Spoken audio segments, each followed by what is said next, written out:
खुदावंद यीशु मसीह की सलामती आपके साथ हुआ। 14 जून 2024 है।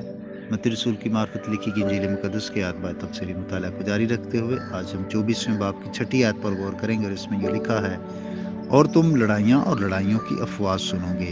खबरदार, घबरा ना जाना, क्योंकि इन बातों का वाक़या होना ज़रूर है, लेकिन उस वक्त खात्मा ना होगा। आमीन। खुदावंद यीशु मसीह पहले से बता देते हैं कि कौमों के दरमियान जंगें और खलबली होगी।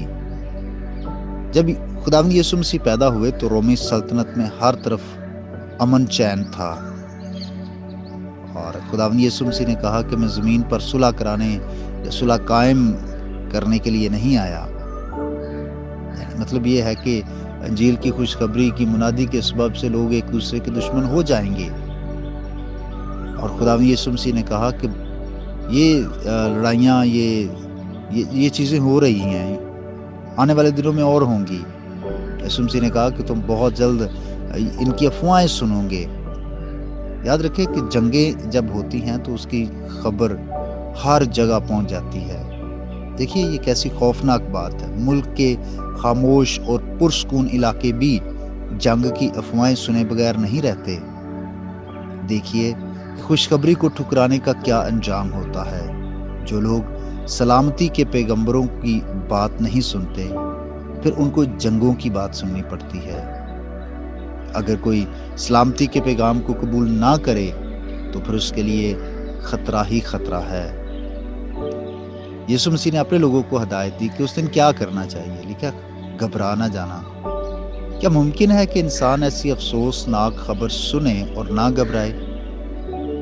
लेकिन जब दिल मजबूत हो, खुदा पर भरोसा हो, खुदा पर यकीन और तवक्कुल हो, तो फिर हम नहीं घबराएंगे, फिर हम मुतमिन रहेंगे। ये बात मसीह के इरादे और मर्जी के खिलाफ है कि तकलीफ दे और खलबली के दिनों में भी उसके लोग घबराएं। हमें घबराना नहीं चाहिए।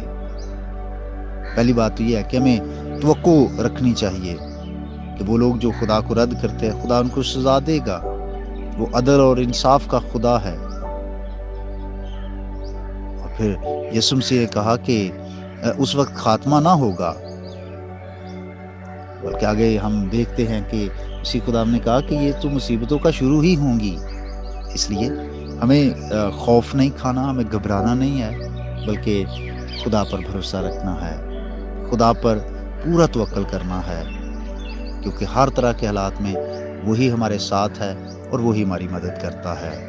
खुदा आपको बरकत दे। आइए हम दुआ करें। यीशु मसीह में हमारे प्यारे बाप, हम तेरा शुक्र अदा करते हैं, हम तेरी जमजीद और तारीफ़ करते हैं, क्योंकि तू तारीफ़ के लायक है। तू कादिर मुतलक खुदा सब कुछ करने पर कादिर है।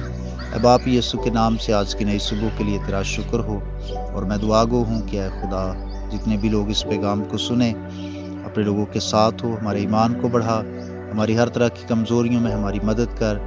खासतौर पर जो जिस्मानी तौर पर कमज़ोर, बीमार और लाचार हैं, जो इब्लीस और बीमारियों के हाथों दुख उठा रहे हैं, खुदा बाप उनको शिफा बख्श दे। और ऐ खुदा बाप, जो बेरोज़गार हैं, खुदा उनको अच्छा रोज़गार भी मुहैया कर। मेरी दुआ है खुदा, जो अपने रोज़गार के सिलसिले में दूसरे शहरों में हैं, दूसरे मुल्कों में हैं, खुदा उनकी हिफाजत फरमा, यीशु मसीह के नाम से आमीन। मेरा नाम पास्टर बिशारत है और ये पैगाम आपको इवेंजेलिकल चर्च अटक की तरफ से भेजा गया। अब तक हमारा चैनल सब्सक्राइब नहीं किया तो अभी सब्सक्राइब करें और बेल आइकॉन को क्लिक करके हमारी लेटेस्ट वीडियोस के बारे में अपडेट जानें।